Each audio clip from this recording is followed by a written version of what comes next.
Hello everyone, गेजन success point में आपका स्वागत है। आज हम करेंगे 11th अकाउंटेंसी का चैप्टर 10 अकाउंटिंग फॉर जीएसटी, यानी कि जो हमारी जीएसटी है उसके बारे में, अकाउंटिंग ट्रीटमेंट कैसे की जाती है उसके बारे में हम स्टडी करेंगे। आज हमारा इस चैप्टर का 3rd लेक्चर है और आज का जो टॉपिक है वो हमारा रहेगा जीएसटी नॉट लेविड, यानी कि जीएसटी न लगाया जाना। जैसे कि आपको पता है कि मैक्सिमम प्रोडक्ट पर जीएसटी लगती है, पर कुछ ऐसी गुड्स एंड सर्विसेज भी है जिस पर जीएसटी जो है नहीं लगाया जाता। तो सबसे पहले आपको ये देखना है कि कौन कौन सी ऐसी ट्रांजैक्शन है बिजनेस के अंदर, या हम कह सकते हैं कौन सी ऐसी सर्विस और गुड्स है जिन पर जीएसटी नहीं लगता। तो आज हम केवल जो जो आइटम जिन पर जीएसटी नहीं लगता है उन आइटम्स के बारे में जानेंगे और उनसे रिलेटेड ही हम एक इलिस्ट्रेशन भी करेंगे ताकि आपको इनसे रिलेटेड एंट्री करनी भी आ जाए। तो आज हमारा इसमें जो जीएसटी नहीं लगती है उनमें पहली ट्रांजैक्शन जो है हमारी है capital introduce in business by owner. देखो, जब कोई ओनर बिजनेस करता है तो कोई ओनर क्या लगाता है? कैपिटल लगाता है अपने बिजनेस में, और कैपिटल लगाता है अपने ही बिजनेस में। कोई ओनर कैपिटल लगाता है तो वो जीएसटी फ्री होती है, उस पर कोई जीएसटी नहीं लगती। सेकंड है goods withdraw bye owner for personal use. अगर मान लेते हैं जो ओनर है उसने ड्रॉ कर ली है कोई भी गुड्स, या मान लो मनी ड्रॉ करता है अपने बिजनेस से पर्सनल यूज करने के लिए, तो हम जीएसटी नहीं लगाते, यानी कि जीएसटी रूल के अकॉर्डिंग जीएसटी नहीं लगती। ठीक है। इसके बाद है अगर ओनर यानी कि बिजनेस है, बिजनेस के अकाउंट में रुपए डिपॉजिट करते हैं तो भी जीएसटी नहीं लगेगी। अगर उस अकाउंट से रुपए निकालकर, कैश विड्रॉल फ्रॉम बैंक, रुपए निकालकर बिजनेस में यूज करते हैं तो भी जीएसटी नहीं लगती। Paid to creditor and receive discount. अगर आप अपने क्रेडिटर को पे करते हो और डिस्काउंट रिसीव्ड करते हो तो उस पर भी जीएसटी नहीं लगती। इसके बाद आता है हमारा amount received from debtor and discount allowed. आप अपने डेटर से रुपए प्राप्त करते हो और उसको डिस्काउंट भी देते हो तो उस पर जीएसटी नहीं लगेगी। क्यों नहीं लगेगी? क्योंकि जब हमने माल सेल किया था तो जो टोटल अमाउंट बनाई थी उसके अंदर जीएसटी ऑलरेडी इंक्लूड कर दी। तो अब जो डिस्काउंट या अब जो बाद में हम डेटर से, क्योंकि बाद में रुपए कलेक्ट किए जाते हैं तो उसमें बाद में कोई जीएसटी नहीं लगती। Return for bad debts and bad debts recovered. अगर आप बैड डेब्ट्स को राइट ऑफ करते हो या प्रीवियस ईयर में कोई आपने बैड डेब्ट्स लिख दिए थे और अब क्या हो गए, वो रिकवर्ड हो गए, तो वो भी जीएसटी फ्री है। ये आपको 10 पॉइंट है, ये लर्न करनी पड़ेगी। पेड सैलरी और वेजेस। खर्चे में अगर कोई सैलरी है और वेजेस वो पेड की जाती है तो जीएसटी नहीं लगती। Paid water and electricity bill. अगर आप बिजली का बिल या पानी का बिल भरते हो तो आप नोट करोगे, देखोगे तो उस पर भी जीएसटी नहीं है। पेड ट्रेवलिंग एक्सपेंसेस जो है उस पर भी जीएसटी नहीं लगती। तो ये 10 पॉइंट है, इन पर जीएसटी नहीं लगती। ठीक है। तो अब हम करते हैं इसमें और ये ध्यान रखना, ये जो सारी चीजें ये कहाँ होनी चाहिए? इंट्रा स्टेट, यानी कि एक ही स्टेट के अंदर होनी चाहिए। आपको ये बात ध्यान रखनी पड़ेगी। अभी तक हम जो भी पढ़ रहे हैं, जो भी जीएसटी से रिलेटेड हम ट्रांजैक्शन कर रहे हैं, जिसके बारे में पढ़ रहे हैं, वो क्या है? एक ही स्टेट के अंदर, इंट्रा स्टेट, यानी कि एक ही विद इन स्टेट, एक ही स्टेट के अंदर जो ट्रांजैक्शन हो रही है उसके बारे में स्टडी कर रही हैं। तो हम एक इलिस्ट्रेशन लेते हैं। मैंने इलिस्ट्रेशन को लिख लिया है ताकि आप यहाँ देखकर भी उसको इजी कर सको, इजी रहेगा आपके लिए। Record the following transaction in the books of Ravi and company Lucknow assuming all transaction have been entered within the state of UP. ये देखो, एक यूपी के अंदर, यानी कि एक ही स्टेट की बात कर रहे हैं, यूपी लिया है तो यूपी के अंदर ही सारी ट्रांजैक्शन होगी। Charge CGST and SGST 6% each, 6% each है तो 6 इस पे लगेगी प्लस 6 इस पे लगेगी, तो टोटल आप जीएसटी क्या कह सकते हो? दूसरी तरीके से ये भी लिखा हो सकता है कि जीएसटी 12% या फिर ऐसे करके अलग अलग लिख के ईच 6% दे सकती है। तो इसकी ट्रांजैक्शन भी मैंने लिख ली है, वो भी मैं आपको समझा दूं इसके अंदर, साथ के साथ लिख दी है, तो ये भी समझा के और आपको अच्छी तरीके से करवाने की कोशिश करूंगी। पहले हमारे ट्रांजैक्शन है started business with cash ₹50,000 and cheque. Cheque हमारा चेक ऑफ ₹4 लाख। तो आपने क्या किया है, बिजनेस में बिजनेस स्टार्ट किया है जिसमें 50,000 रुपए लगाए हैं और चेक कितने का दिया है, 4 लाख का। तो सिंपल एंट्री करनी है, जैसे हम करते हैं entry, cash account debit, bank account debit. Cash कितने आपके 50,000 लिख दो और चेक कितने का है आपका 4 लाख का है, तो यहाँ 4 लाख लिखनी है, ठीक है। और 2 किस में डाले हैं, बिजनेस स्टार्ट किया है तो क्या बन गया आपकी कैपिटल, 2 कैपिटल अकाउंट। कितने हो गए 4,50,000। इन दोनों को जोड़ेंगे तो 450 बन जाएगा। नरेशन लिखोगे amount introduce, amount introduce in business, ठीक है। इस तरह से हम सिंपल एंट्री कर देंगे। सेकंड ट्रांजैक्शन देखो, ध्यान से देखनी है, ये थोड़ी सी लंबी है ट्रांजैक्शन और आपको अच्छी तरह से समझना है इसको। Goods brought goods of the list price of ₹1 lakh. List price दिया हुआ है, ये ध्यान रखना है। लिस्ट प्राइस कितना 1 लाख फ्रॉम गोपाल ब्रदर से क्या किया, ब्रॉट यानी कि परचेज किया है। आगे कह रहे हैं less 20% trade discount and 5% cash discount. Discount दे दी दो, 20% टीडी है और 5% क्या है, cash discount on purchase price. 60%, ये कह रहे हैं 60% of amount was paid by cheque. जो 60% अमाउंट है वो किसके द्वारा होगा, चेक द्वारा भुगतान करोगे आपने, क्योंकि माल खरीदा है तो आप पेमेंट करोगे। तो इसके आपको मैं एक वर्किंग नोट बनाकर दिखाती हूँ ताकि आपको इजीली समझ में आ जाए। तो लिस्ट प्राइस लिख लेते हैं यहाँ। लिस्ट प्राइस कितने रुपए का माल है हमारा, 1 लाख का, ठीक है। ये आपको वर्किंग नोट बनाना आना चाहिए। लेस क्या करेंगे इसमें से, लेस मैं ट्रेड डिस्काउंट को लिख रही हूँ टीडी, ठीक है। ट्रेड डिस्काउंट और थी कितनी 20%। ये 20% किस पे होएगी, 1 लाख पे 20% अगर काउंट करोगे तो कितनी आ जाएगी 20,000। बाकी अमाउंट कितनी बची आपकी 80,000, ठीक है। अब देखो इसके अंदर ऐड करो जीएसटी। ऐड हम करेंगे CGST कितनी आपकी 6% और SGST भी 6%। ये 6% 80 पे निकालोगे तो कितना आ जाएगा 4800 और 4800 टोटल करेंगे तो कितना आ जाएगा, ये आ जाएगी 89,600, ठीक है। ये आ गया आपका। अब देखो क्वेश्चन में क्या कह रहा है, 60% पेड बाय चेक। आप 60% पेड करोगे चेक से। आपको पता है कि कैश डिस्काउंट आपको कब मिलती है और कितने में मिलती है। जो आप नगद में पेमेंट करते हो उसी पे ही कैश डिस्काउंट मिलती है। जो आप नगद में पेमेंट नहीं करते उस पे कैश डिस्काउंट नहीं मिलती। तो अब आपकी टोटल अमाउंट विद जीएसटी कितनी बन गई, ये ध्यान रखना है 89,600। तो अभी देखो हम इसमें करेंगे कैश ट्रांजैक्शन निकालेंगे। कैश ट्रांजैक्शन कितनी है 60% है, तो मैं यहां लिख देती हूं 60% ऑफ 89,600 कितनी हो जाएगी आपकी, ये हो जाएगी 53,760, ठीक है। अब देखो इसके अंदर कैश डिस्काउंट निकालनी है तो इसमें से लेस करेंगे, लेस 5% CD। कैश डिस्काउंट को मैंने CD लिखा है, ठीक है। 5% कैश डिस्काउंट। अब ये कैश डिस्काउंट किस पे निकलेगी ये ध्यान रखना है आपको, ठीक है।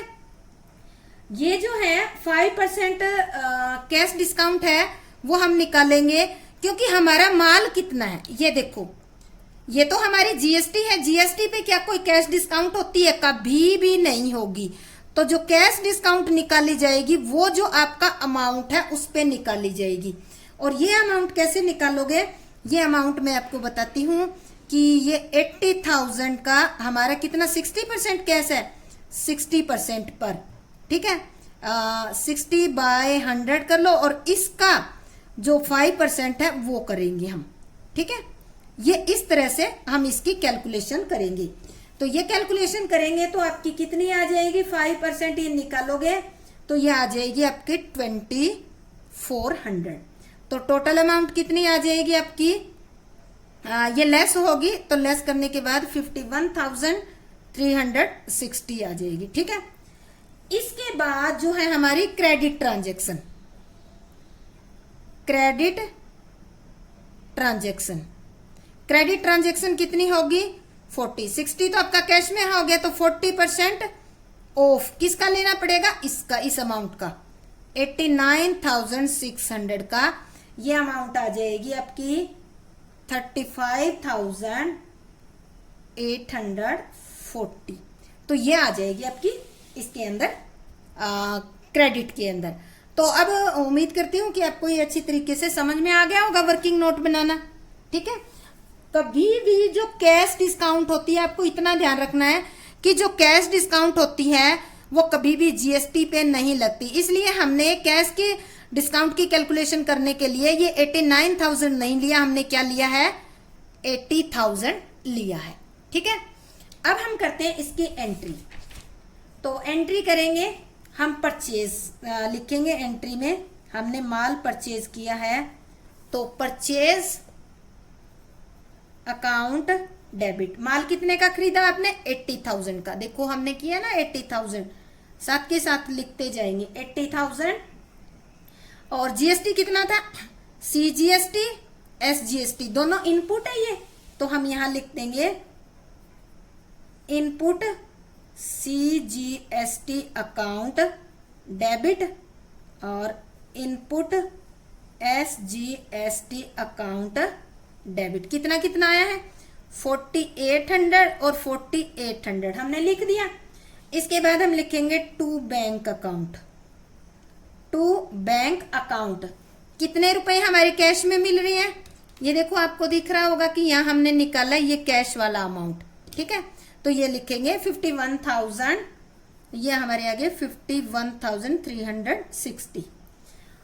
डिस्काउंट कितनी मिली है हमें, डिस्काउंट हमने यहाँ निकाली है ना 2400, तो लिखेंगे to discount received, discount received 2400, ठीक है। अब देखो उधार में माल, आपका टोटल माल था उसका 60% नगद मिल गया, 40% जो बचा वो किस में रह गया, क्रेडिट में। तो उसमें क्या करेंगे, ये कौन है, किससे खरीदा हमने, गोपाल ब्रदर्स, तो इसके नाम में हम लिख देंगे, ये हमारा डेटर बन जाएगा इतने रुपए का, टू गोपाल ब्रदर्स अकाउंट कितने रुपए 35,840 रुपीज, ठीक है। तो ये हमारी एंट्री हो जाएगी कंप्लीट। अब हम नरेशन लिखेंगे, नरेशन में लिखेंगे goods purchase at 20% trade discount and 5% cash discount, ठीक है। और इस तरह से ये नरेशन लिखकर हमारी एंट्री कंप्लीट हो जाएगी। अगर आपको ये वर्किंग नोट बनाना आ गया तो आप एंट्री इजीली कर सकती हैं। इसके बाद नेक्स्ट हम चलते हैं, नेक्स्ट ट्रांजैक्शन हम रीड करते हैं।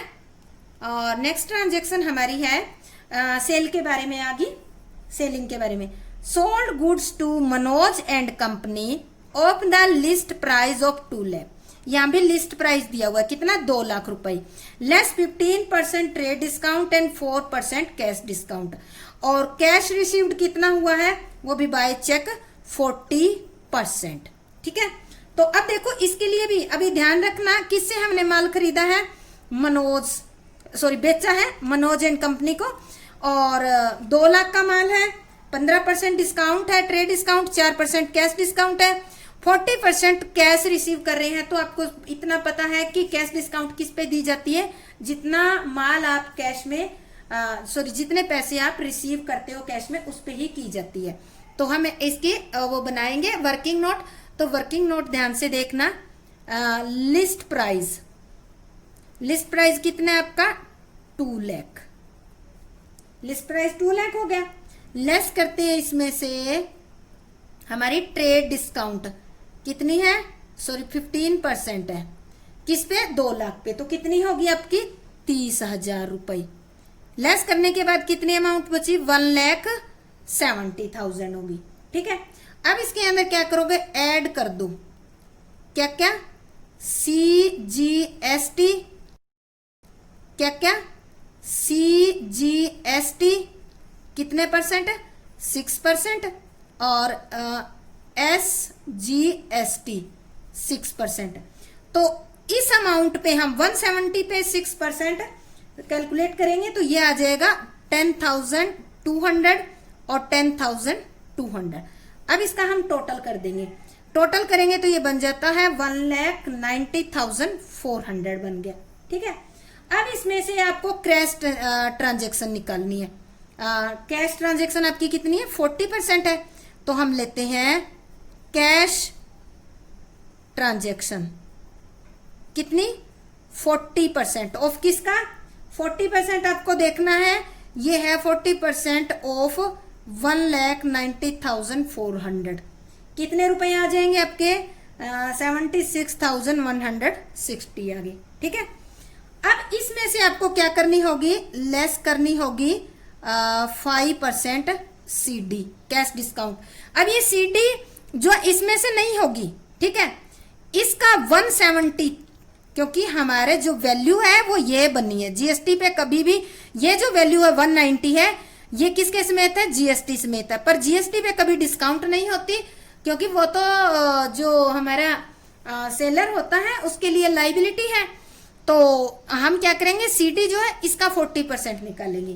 तो मैं इसका निकाल लेती हूँ अमाउंट, ये आ जाएगी, इसकी करेंगे 4% ऑफ, इसका करेंगे 40/100 इंटू में 1,70,000 इस पे करेंगे तो ये हमारी ये जो कैश डिस्काउंट है वो आ जाएगी 2,720। तो अब हमारी जो है कैश रिसिप्ट हमें कितनी मिलेगी 73,440 रुपीज कैश मिलेंगी। अब ले लेते हैं क्रेडिट ट्रांजैक्शन। ठीक है, क्रेडिट ट्रांजैक्शन कितनी बच गई 40 हमारी कैश में होगी तो 60 बच गई, 60% ऑफ किसका, ये 190 जो दे रखा 1,90,400 का, ये हमारी कितनी हो जाएगी क्रेडिट ट्रांजैक्शन, ये हो जाएगी आपकी 1,14,240। ठीक है, अब हम इसकी एंट्री करेंगे। एंट्री आपको ध्यान से देखनी है। अब देखो आप एक ही यहां पर अगर आप कंफ्यूज होगे तो एक ही पॉइंट पे कंफ्यूज होगे, जो सीडी निकालते हैं कैश डिस्काउंट निकालते हैं वो ये जो अमाउंट आती है उस पे नहीं निकाली जाती, आप इसका जो भी परसेंट है वो निकालोगे फिर उस पे आप सीडी कैलकुलेट करोगे। ठीक है, इसको ध्यान से समझ लेना, यही ट्रिकी पॉइंट है इसमें और कोई इसमें मुश्किल वाली बात नहीं है। तो हम एंट्री करते हैं, आप एंट्री ध्यान से देखना, साथ के साथ हम इसको मिलवाते भी जाएंगे। तो हमने क्या किया, कैश कितना रिसीव किया था, यही वाला किया था 73,400 और बाय चेक किया है तो हम एंट्री करेंगे बैंक अकाउंट डेबिट कितना किया है हमने 73,440 रुपीज। डिस्काउंट कितनी दी है आपने, डिस्काउंट अलाउड, ठीक है, अकाउंट डेबिट डिस्काउंट हमने दिया 2,720 रुपीज की, तो ये हम लिख देंगे इसमें 2,720। अच्छा 60% माल आपका क्रेडिट में है तो वो हम यहाँ लिख देंगे, कौन था ये मनोज, तो हम यहाँ लिख देंगे Manoj and company account debit 1,14,240 rupees. ठीक है, टू करेंगे हम, to sales account, total sale हमारी कितने की थी, टोटल सेल हमारी 170 की थी तो हम लिख देते हैं 1,70,000। ठीक है, अब देखो आपने जीएसटी कितना लगाया था, जीएसटी ये था आपका तो जीएसटी कौन कौन सा था, 2, ये हम सेलिंग कर रहे हैं तो आउटपुट के नाम से लिखना है, आउटपुट CGST अकाउंट 10,200 और 2 हमारा आउटपुट SGST अकाउंट 10,200। अब इसका टोटल करोगे, ये इन सब का टोटल बराबर आएगा। अब हम नरेशन लिख देते हैं, goods sold at 15% trade discount and 4% cash discount, ये नरेशन लिख देंगे हम। तो इसके अंदर जो भी आपका ट्रिकी पॉइंट है वो केवल यही वाला है, कैश डिस्काउंट की कैलकुलेशन, बाकी बहुत इजी है। नेक्स्ट हमारा है क्या रखा है, paid to Gauri Shankar, paid to Gauri Shankar ₹95,000 by cheque after deducting 5%। ये कह रहा है कि हमने क्या किया है, गौरी शंकर को 90,000 पे किए और जो 90,000 है वो टोटल अमाउंट का 5% डिडक्ट, 5%, यानी कि जो गौरी शंकर को पेड करने थे उसमें से आपने क्या किया, 5% काट कर 95,000 आपने पे किया है। तो इसका मतलब अमाउंट ज्यादा होगी, तो हम यहां निकालते हैं टोटल पेबल अमाउंट कितनी होगी, 95,000 किया है तो हमें 100% निकालनी है और ये पेमेंट कितनी है, 95,000। तो अगर इसको करेंगे तो ये हमारी आ जाएगी 1 लाख। ठीक है, तो अब इस पे हम डिस्काउंट निकाल देंगे कि 5% डिस्काउंट टोटल पे कितनी बनती है। तो एंट्री करते हैं हम, किसको पेमेंट किया आपने, गौरी शंकर को। तो एंट्री करते हैं गौरी शंकर अकाउंट डेबिट, गौरी शंकर का लेन देन कितना हो गया, 1 लाख का, जैसे हमने अभी कैलकुलेट किया ना। टू बैंक अकाउंट डेबिट कितने पे किया आपने, 95,000 क्या रखा है, ठीक है, और 2 डिस्काउंट रिसीव्ड अकाउंट डेबिट 5,000। ठीक है, नरेशन में हम लिखेंगे settlement of ₹1 lakh after deducting 5% cash. ठीक है, इस तरह से हम इसके अंदर लिख देंगे, ये एंट्री हमारी कंप्लीट हो जाएगी। चलो नेक्स्ट करते हैं, हमारे नेक्स्ट एंट्री। नेक्स्ट हमारी है entry electricity expenses paid by cheque for office ₹20,000। देखो इलेक्ट्रिसिटी का जो खर्चा है, यानी कि बिजली का जो खर्चा है वो आपने पे किया, ऑफिस का तो 20,000 रुपए और रेजिडेंस ऑफ प्रोप्राइटर यानी कि जो ओनर है उसके घर का 10,000। तो जैसे ही आपने पढ़ा था, अभी हमने मेन पॉइंट 10 पॉइंट पढ़े थे ना जिसमें जीएसटी नहीं लगती, तो इस पे जीएसटी नहीं लगेगी। तो एंट्री करेंगे इलेक्ट्रिसिटी एक्सपेंसेस अकाउंट डेबिट, कितने रुपए, इलेक्ट्रिसिटी का ऑफिस का 20,000 और जो प्रोप्राइटर के रेजिडेंस का है प्रोप्राइटर के, वो क्या बन जाएगी, ड्राइंग बन जाएगी। तो ड्राइंग अकाउंट डेबिट 10,000 पे किया हमने बाय चेक, तो हम एंट्री कर देंगे टू बैंक अकाउंट, कितने रुपए हो गए आपके, 30,000। ठीक है, यहां लिख दो paid office and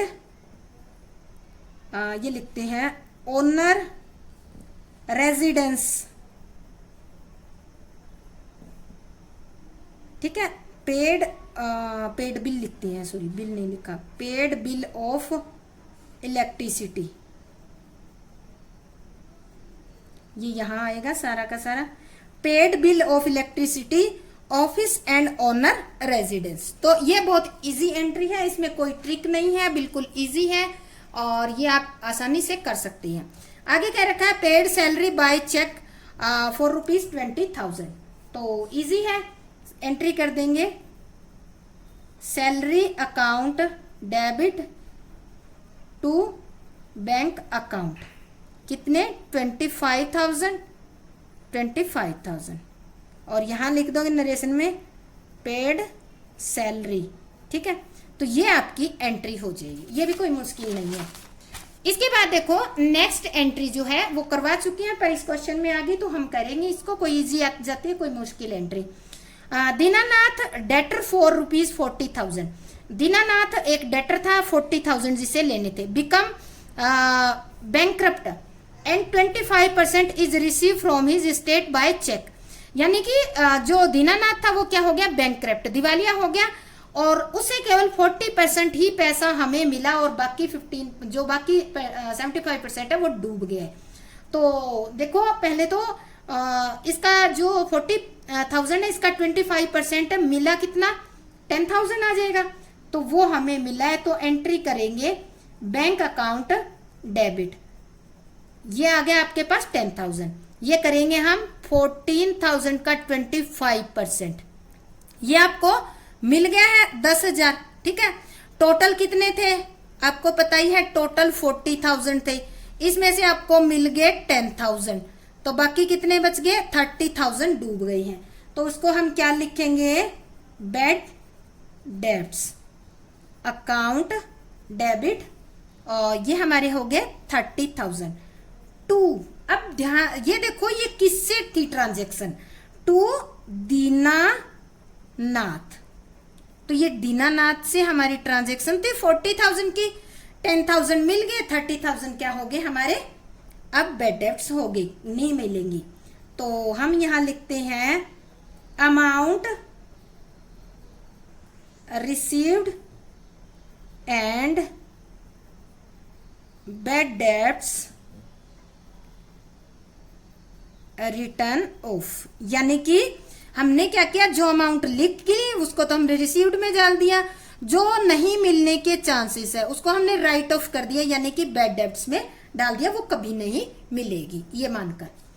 next entry हमारी है withdraw from bank 60,000 for office use, क्या 60,000 for office use and 20,000 for personal use.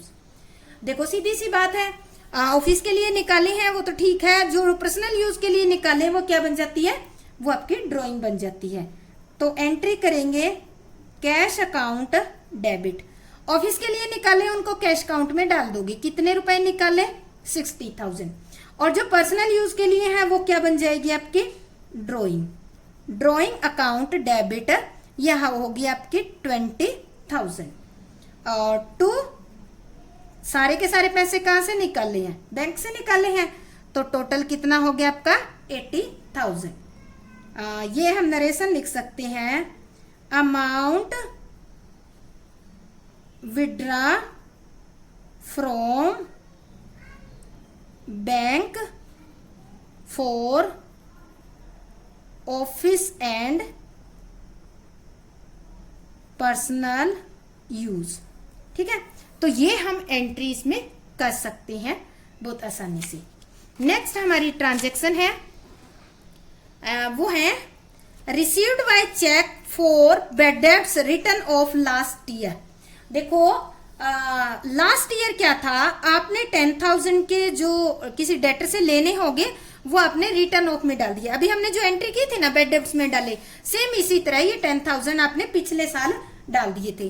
अब क्या हो गया, ये रिसीव्ड हो गया और इसका चेक मिला है, तो हम एंट्री क्या करेंगे इसकी, bank account debit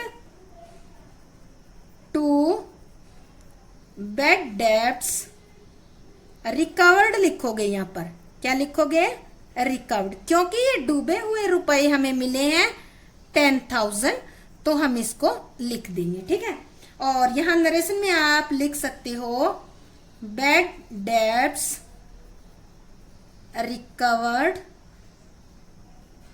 bad debts recovered, only इतना ही लिख सकते हो, सफिशिएंट है। तो इस तरह से आप ये एंट्री कर लेंगे। नेक्स्ट हमारी ट्रांजैक्शन है वो दे रखी है sold goods costing ₹60,000 to Kishore against cheque at a profit. अब देखो यहाँ क्या क्या रखा है, माल बेचा है 60,000 रुपए का।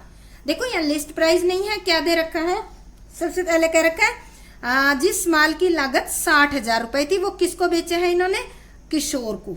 ठीक है, आगे कह रहा है और चेक पे एट ए प्रॉफिट ऑफ 25%, यानी कि ये जो 60,000 वाला है 25% पर बेचा है ऑन कॉस्ट। ठीक है, ऑन कॉस्ट, कॉस्ट तो मतलब ये होगी 25% प्रॉफिट पे। इसके बाद कह रहे हैं 10% trade discount and cash discount. Cash discount लिखी नहीं मैंने, कितनी है, एंड कैश डिस्काउंट एंड 2%। ठीक है, 2% कैश डिस्काउंट। यहाँ गलत लिखी, अलाउड इट, हाँ ये आएगी 2%, ये इधर लिख दिया, and cash discount allowed it 2%। मैं दोबारा लिख देती हूँ, 2% ऑन सेल प्राइस। ठीक है, इसमें इन्होंने दे दिया पूरे की पूरी अमाउंट दे दी, ये नहीं कहा कि 40% रिसीव करेंगे, 30%, ऐसा कुछ नहीं कहा। तो हम इसकी वो बना लेते हैं वर्किंग नोट। तो कॉस्ट कितनी है टोटल 60,000, तो हमने लिख लिया यहाँ 60,000। ऐड करते हैं, आपने लिख लिया यहाँ 60,000। ऐड करते हैं, आपने 60 वाला माल किस पे बेचा, ऐड 25% प्रॉफिट। ठीक है, प्रॉफिट किस पे निकालोगे, 60,000 पे आप 25% निकालोगे तो कितना आ जाएगा आपका 15,000। टोटल अमाउंट कितनी आ गई आपकी 75,000 आ गई। ठीक है, अब इसमें से ट्रेड डिस्काउंट लेस करोगे, लेस कितनी है 10% ट्रेड डिस्काउंट। ट्रेड डिस्काउंट किसकी लेओगे, 75 का 10/100 करके, तो कितनी हो जाएगी 7500 हो जाएगी। तो अब आपकी अमाउंट कितनी बच गई 67,500 होगी। ठीक है, अब इसके अंदर आपको क्या ऐड करना होगा, सबसे पहले 6% CGST और @6% SGST। ठीक है, तो ये इस पे कैलकुलेट करना है, 67,500 पे कैलकुलेट करोगे तो ये अमाउंट आ जाएगी 4,050। टोटल अमाउंट आपकी आ गई 75,600। ठीक है, अब देखो आपको कैश डिस्काउंट देनी है, लेस 2% CD। 2% CD कौन सी अमाउंट पे लोगे, ये कैलकुलेट करो, इस पे नहीं करोगे, ये इस पे करोगे आप, क्योंकि यहाँ नहीं करोगे।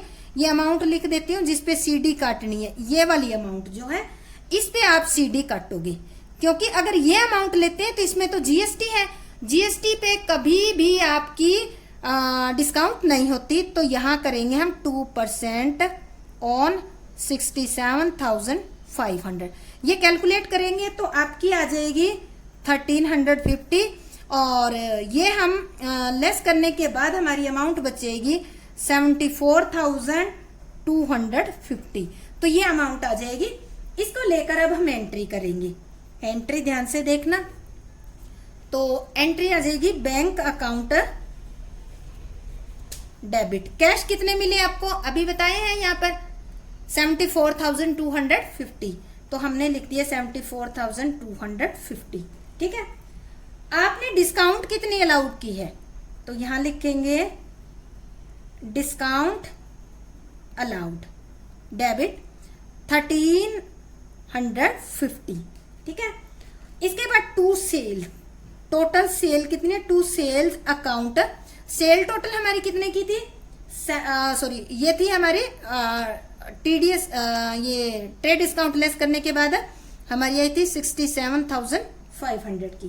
ठीक है, टू, अब GST लिखेंगे, आउटपुट CGST अकाउंट और टू आउटपुट SGST अकाउंट। कितनी आई थी 4,050। अब देखो सारा का सारा माल क्या हो गया, अब इनका टोटल करेंगे तो ये एक दूसरे के बराबर आएंगे। नरेशन लिखेंगे, sold goods by, sold goods and received amount by cheque. तो माल बेचा और चेक से रुपए प्राप्त किए। तो इस तरह से हम ये एंट्री कर लेंगे। तो ये हमारा आज का हो गया। एक ऐसी आइटम आज हमने की है जिसमें जीएसटी नहीं लगती, और वो 10 पॉइंट थे जो स्टार्टिंग में किए हैं, वो अच्छे तरीके से आप याद कर लेना ताकि आपको कोई भी किसी भी टाइप का कोई कंफ्यूजन ना हो, क्योंकि हो सकते हैं कोई ये क्वेश्चन होगा उसके अंदर कुछ आइटम तो ऐसे होगी जिसपे जीएसटी लगती है और कुछ आइटम ऐसी होगी जिसपे जीएसटी नहीं लगती है। तो ये लर्न कर लोगे तो बेटर रहेगा, आपके लिए इजी रहेगा, सम आप इजीली सॉल्व कर पाओगे। तो आपको अगर मेरा ये लेक्चर अच्छा लग रहा है, समझ आ रहा है, और तो आप लाइक जरूर करें और अपने फ्रेंड्स के पास शेयर भी करें ताकि उनको भी कुछ हेल्प मिल सके। और अगर आप मेरे चैनल को फर्स्ट टाइम देख रहे हैं तो सब्सक्राइब करें, नीचे देखो सब्सक्राइब का बटन दिया हुआ है। तो मेरा ये वीडियो देखने के लिए आपका बहुत बहुत धन्यवाद। जय हिंद।